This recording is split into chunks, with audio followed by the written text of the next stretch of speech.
I know that there might be some degenerates out there looking for some gambling advice, so here it is.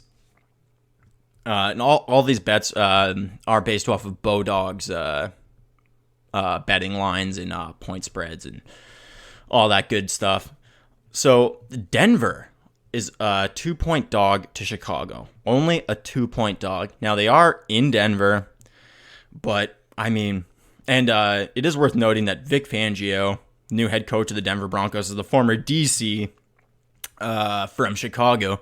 So he might have some insight into, some of Trubisky's weaknesses or some other offensive weaknesses that the Bears might have, because the Bears are very similar this year as they to what they were last year. Obviously, David Montgomery is added in the mix, but I digress. They're very similar to the way that they were last year offensively. So Vic Fangio might have some insight into how to defeat them. But I mean, I think the Broncos looked horrible, just horrendous against the Raiders last night. Like, the Raiders looked like they had a freaking, like, a prime Green Bay Packers offense against that fucking Broncos D. So that Broncos offense just looked terrible. Like, the Raiders defense is not a great defense at all, and the Broncos couldn't do jack shit against the Raiders last night. So I like Chicago. I love Chicago in this one, I should say. They're only 2-point favorites, so I mean, you can take them with the spread. That's a phenomenal bet. If you want to just take them straight up, you're not giving up that much money, compared to a 2-point spread. So I mean, hammer the Bears against the Broncos. I love that bet. And then we have Cincinnati at home versus San Francisco, and they're only 1.5-point favorites. And I mean, Cincinnati looked phenomenal against the Seahawks, and I don't think it was because the Seahawks were bad. I think it's because Zach Taylor is an imaginative offensive coach, and they actually have playmakers over there in Cincinnati. John Ross being a game breaker, Tyler Boyd. They don't even have AJ Green, and Joe Mixon, if he plays, is going to be limited in the way he plays. But I still think that Cincinnati is just going to crap on San Francisco, San Francisco is such a bad team. They looked terrible against the Buccaneers, and the Buccaneers are just the scum of the earth defensively, and San Francisco couldn't do anything to them. So 1.5 points, that's it. That's all. They're favorited. I love Cincinnati, especially the fact that they're at home. I think that they're gonna smash the Niners. And same thing with the Bears bet. It's only 1.5 points as favorites, so you can just go money line even if you don't want to give up that 1.5. If you're nervous about giving up that 1.5, you can go money line, and you're not getting that much worse of betting odds. Now, another bet that I like is just a simple over/under bet. I love the under in Green Bay versus Minnesota.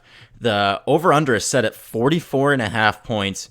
And I mean, we saw how good that Packers D looked. We saw how good that Vikings D looked in week one, against some pretty good offenses, particularly Atlanta. Very, very good offense. I mean, I just don't see any way that this game gets to 44.5 points.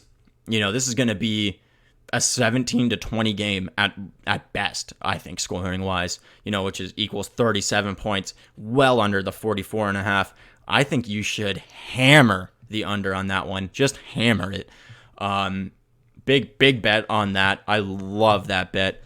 I haven't been gambling too much the past couple of years because I just realized sports gambling is just too damn volatile. You could have the best bet and something unexpected can happen. Like somebody could slip on a freaking banana peel. Like crazy stuff can happen in pro sports. So I just don't like to gamble anymore.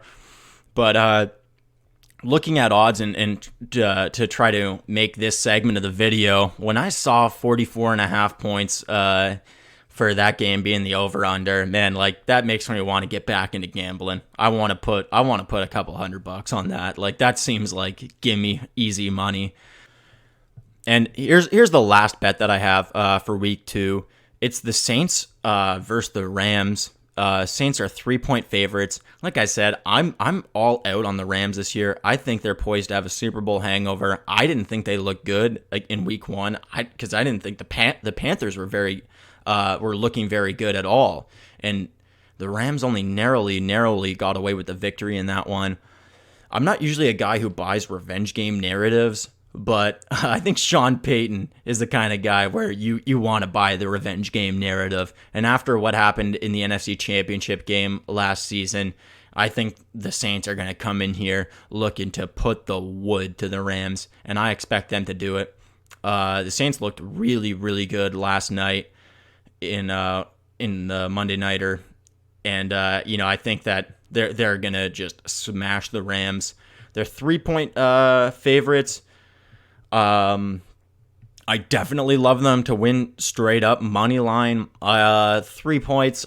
I would definitely be interested in that as well. But really, it's a money line bet. I just don't think there's any way that the Saints don't win this game.